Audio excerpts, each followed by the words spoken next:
Now time to turn our attention to the international newspapers. Diptyka Laurent is on set for that. You've been scouring them. And Diptyka, we're going to start with dozens of Jeffrey Epstein's alleged victims.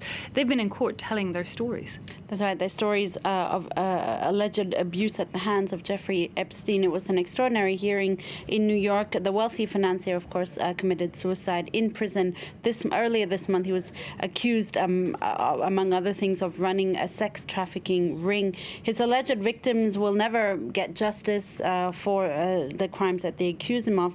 But in this extraordinary motion, a New York judge allowed the women to come forward and tell their stories.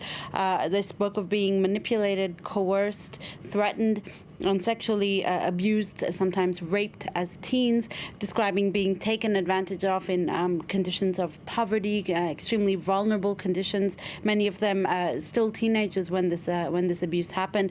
Telling these stories of abuse are horrific to hear, of course, but necessary because Jeffrey Epstein perhaps didn't act alone, and that's really where the interest lies now going forward. Indeed, this story not only in the American papers, it's also dominating the British dailies, notably because one of the victims directly addressed the Queen's son, Prince Andrew. That's right. I mean, Jeffrey Epstein was a wealthy financier. He had wealthy friends, and there are some accusations that some of these friends did have a role in these lurid activities. Virginia Roberts she's one of the women who brought forward her story in New York yesterday. She said Prince Andrew, who was a close friend of Jeffrey Epstein, quote, knew exactly what he had done and urged him to come clean, speaking to Prince Andrew. That's what she said during the hearing. Roberts claimed in a 2015 lawsuit that she had had sex with Prince Andrew when she was 17 and had been kept as a sex slave by Jeffrey Epstein. So this really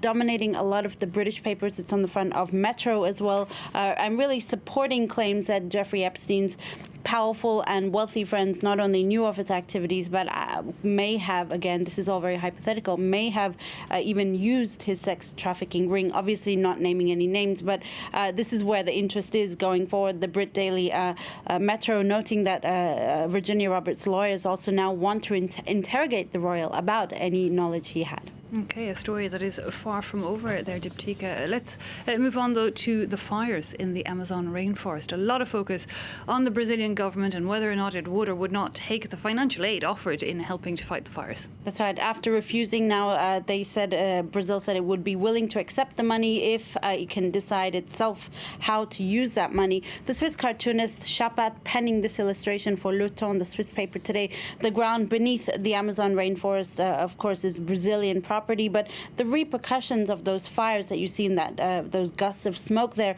is a public hazard. It has huge repercussions for the whole world over, and it's not just in Brazil. Eve, Bolivia also shares a part of the Amazon, and at least 1 million hectares there have gone up in flames, and in other countries as well. Bolivian leader Evo Morales was slammed for his initial slow response, but then he even joined the firefighting efforts on Tuesday.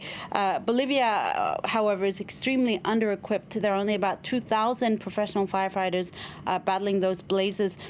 Joining them are lots of volunteer firefighters, but they have no training, very little resources, and the resources that they do have are under great strain now under the weight of those fires. And as you were saying there, Diptyka, the Amazon rainforest, of course, extending beyond borders. The French Overseas Department of Guiana, also home to part of the rainforest. And the inhabitants of French Guiana haven't really been very happy with the stance that Emmanuel Macron has been taking, presenting himself as a defender of the Amazon in Brazil, when 95% of French Guiana is covered in forest land. That's what the Huffington Post explains, including the Amazon rainforest. So locals are pointing out what they see as Emmanuel Macron's hypocrisy in deploring the destruction of Brazil's Amazon land while granting permits to corporations looking to mine for gold in the mineral-rich Amazon land of French Guiana. And just to really brighten everybody's day, Diptyka, while we've been looking at it's awful, while we've been looking at the fires burning across South America, also on the African continent, satellite images now are showing even greater wildfires. That's right, but the point of telling the story is not to depress you even more on this Wednesday morning. It's also to show you the nuances of how things are being reported. So more than 1 million square miles of forest land in the Congo Basin are up in flames. Nearly 7,000 fires fires are currently burning in Angola, 3,400 in the Democratic Republic of Congo, well above the numbers reported in Brazil over the month. But officials are hesitant to draw comparisons to the Amazon fires because, for one thing, blazes are very common at this time of the year. It's the end of the dry season. They're getting rid of a lot of the dead shrub as part of the agricultural process. And also, in the case of Africa, many of the fires are outside sensitive rainforest areas.